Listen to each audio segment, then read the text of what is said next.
أهلا ومرحبا بكم مستمعين كلمات. صباح الخير عليكم، صباح الخير لكل اللي بيستمعوا إلينا من داخل وخارج الوطن الحبيب.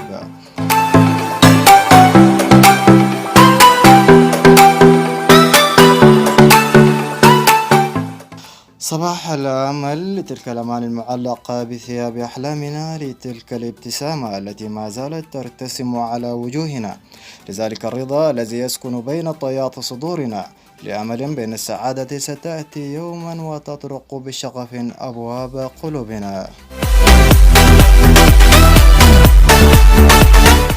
صباح الخير لأفراحنا الصغيرة، لضحكاتنا العفوية النابعة من أعماق القلب، لأمل يصارع الحزن ويرافقنا في كل وقت، لكل الأشخاص الذين يجعلون الحياة أجمل.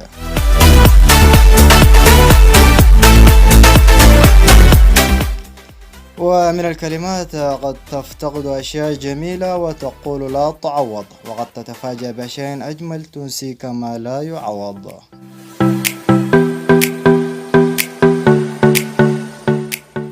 وأيضا يا عزيزي عزيز الصباح، بالغ في تقدير ذاتك، لا شيء يستحق أن تضحي لأجله سوى استقرارك النفسي.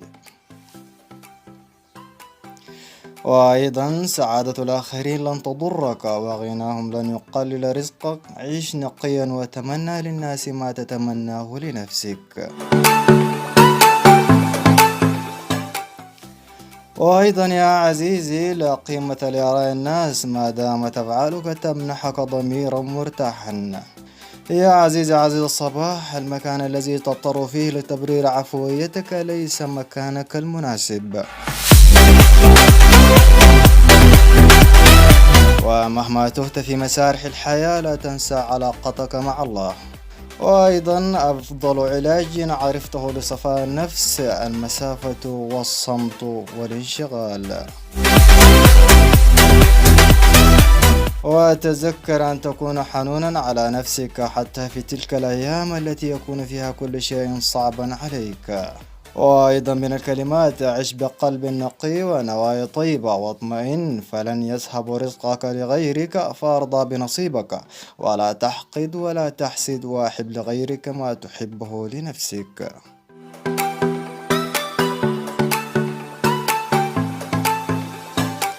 وأيضا لا تنسى من قدم لك معروفا، فأجمل النفوس هي التي لا تنكر المعروف رغم شدة الخلاف.